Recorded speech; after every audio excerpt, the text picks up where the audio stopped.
Bonjour à tous, je suis ravie de vous retrouver pour cette nouvelle vidéo. Donc aujourd'hui nous allons parler d'auto-édition. Je vais vous expliquer pourquoi j'ai choisi la voie de l'auto-édition au lieu de l'édition traditionnelle par une ME, donc une maison d'édition.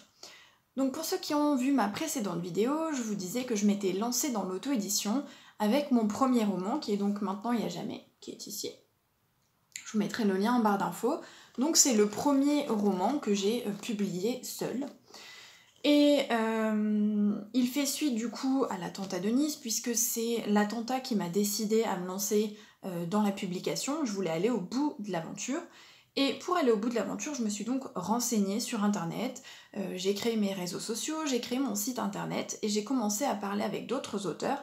Et c'est là que j'ai découvert l'auto-édition, puisqu'avant cela, je ne connaissais absolument pas. Je ne lisais pas du tout en numérique, moi je ne lisais qu'en format papier, et du coup je n'avais jamais entendu parler d'auto-édition. Donc ça c'était en 2016, entre 2016 et 2017.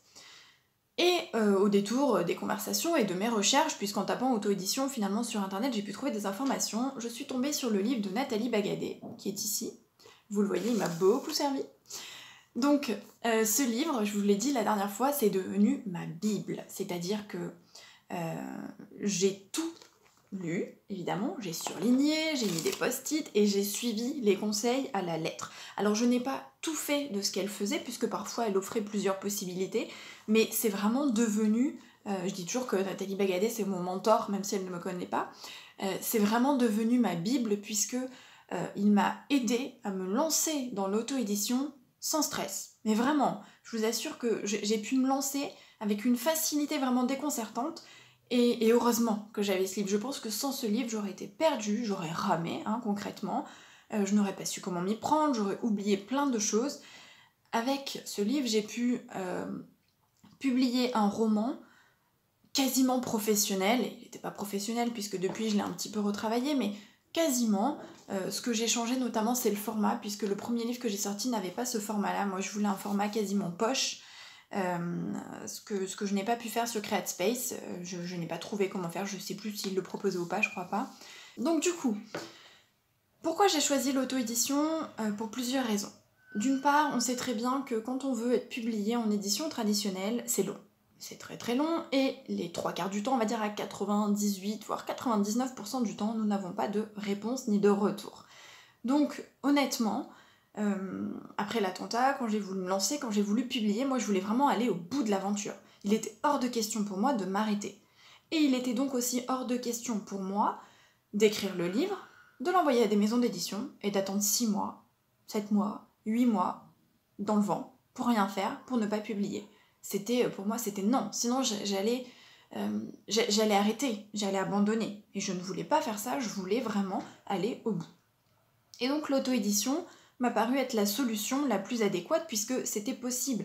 Et en plus, l'avantage avec Amazon, puisque moi j'ai publié sur KDP, donc avec Amazon, c'est qu'on pouvait le faire gratuitement. Donc même si ça marchait pas, moi mon but à ce moment-là, c'était pas d'écrire des best-sellers, je voulais juste publier mon livre. Je voulais aller au bout de l'aventure et je voulais publier mon livre. Et donc du coup, j'ai suivi tous les conseils et je me suis lancée. Donc pour moi, l'auto-édition, c'était déjà la rapidité. Je pouvais le faire tout de suite. Et ce qui peut être un point positif comme un point négatif pour certains, c'est aussi qu'en auto-édition, on est maître de tout. Et on doit tout faire. Alors ça plaît pas à tout le monde, mais en fait moi ça m'a plu. Ça m'a plu parce que je suis organisée, j'aime gérer les choses, et du coup ça me plaisait de me dire que j'allais avoir la main sur toutes les étapes de production du livre. C'est vraiment, les livres pour moi, j'avais jamais mis un pied dedans, je n'y connaissais absolument rien. Moi tout ce que je faisais c'est prendre mon livre à l'époque et le lire, c'est tout. Je n'y connaissais rien, j'avais jamais fait attention spécialement aux mises en page, j'avais pas fait attention spécialement à ce qu'il fallait ou non sur une couverture. Alors je le savais, le titre, l'auteur, etc. Mais sur aussi ce qu'on doit écrire obligatoirement dans le livre, sur ce qu'il faut sur la 4e, bref, tout ça c'était très loin de mon quotidien et de ce que je connaissais. Donc du coup, j'ai dû apprendre. Déjà, j'ai feuilleté les livres que j'avais dans ma bibliothèque, qui venaient de grandes maisons d'édition. J'ai regardé comment c'était fait, j'ai regardé les mises en page, je me suis renseignée, j'ai cherché sur internet, j'ai utilisé ma petite bible. En gros, il a fallu travailler, mais j'ai tout géré de A à Z. J'ai géré l'écriture, évidemment, la mise en page, les corrections, j'ai géré la création de la couverture, donc pour le format numérique, mais la couverture aussi pour le format broché. Ça veut dire qu'il faut faire la couverture, la première, donc il faut faire le dos, il faut faire la quatrième, donc c'est aussi du travail, il faut réussir à le faire à la bonne taille pour que ça rentre. Alors l'avantage avec CreateSpace, c'est que c'était d'une facilité étonnante. Il mettait le gabarit, c'était super simple à faire, beaucoup plus simple qu'avec KDP maintenant. Bref, il faut vraiment tout gérer, tout faire, et ensuite, c'est pas fini, puisqu'il faut aussi tout rentrer sur le logiciel pour que ce soit publié, il faut mettre toutes les informations légales, toutes les informations pour le livre. Il faut aussi l'envoyer à la Bibliothèque nationale de France, donc à la BNF. Il faut aussi s'occuper de l'ISBN, donc c'est-à-dire le petit numéro qu'il y a ici sur chaque livre papier, puisque c'est obligatoire, donc il fallait faire la demande à la FNIL. Vous pouvez trouver tous ces articles sur mon site internet, je vous mettrai les liens en barre d'infos. Donc en gros, il fallait vraiment tout gérer, il ne fallait rien oublier pour que ce soit correct. Et en fait, une fois qu'on y est, on se prend au jeu, et on a envie de faire du mieux possible.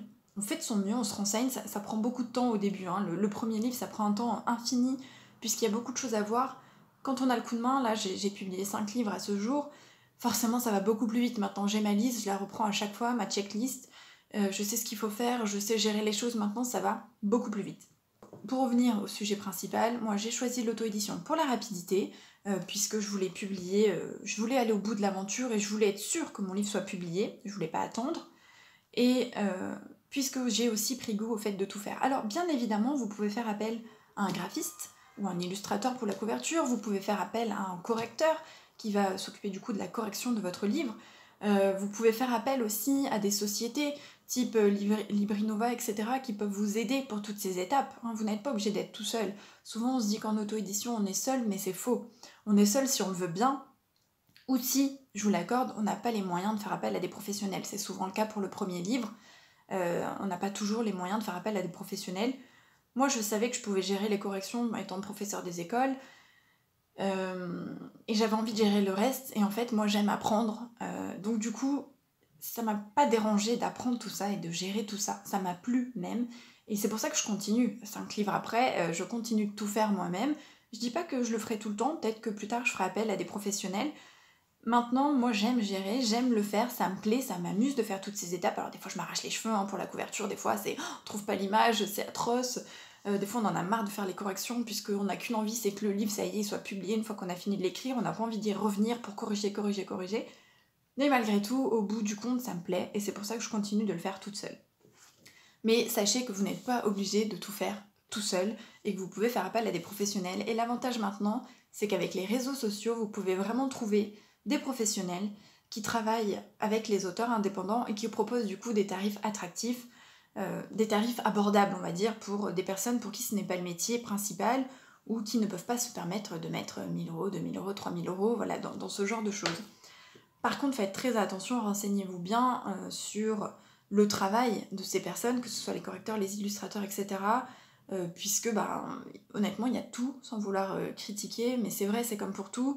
Il y a des personnes qui vont être plus professionnelles que d'autres et qui vont faire un meilleur travail que d'autres. Et donc, du coup, il serait dommage que vous soyez déçus ou que vous ayez de mauvais retours. J'ai déjà vu des personnes qui ont eu des retours très négatifs par rapport à la qualité de la correction qui a été faite. Et sauf que l'auteur, c'était pas de sa faute puisqu'il avait fait appel à un correcteur professionnel qui n'avait pas fait un bon travail. Donc faites très attention aux personnes auxquelles vous faites appel.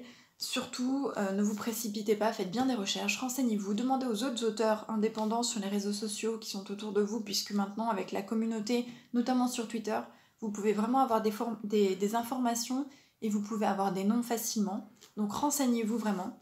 Voilà tout ce que je voulais vous dire sur l'auto-édition. Donc c'était vraiment vous expliquer pourquoi je l'ai choisi et pas entrer en détail sur l'auto-édition en elle-même. Ça, on y reviendra dans d'autres vidéos. En attendant, n'hésitez pas à vous abonner pour être averti des prochaines vidéos. Vous pouvez comme d'habitude me retrouver sur les réseaux sociaux, les liens sont en barre d'infos comme toujours. Et puis je vous dis à bientôt pour une prochaine vidéo.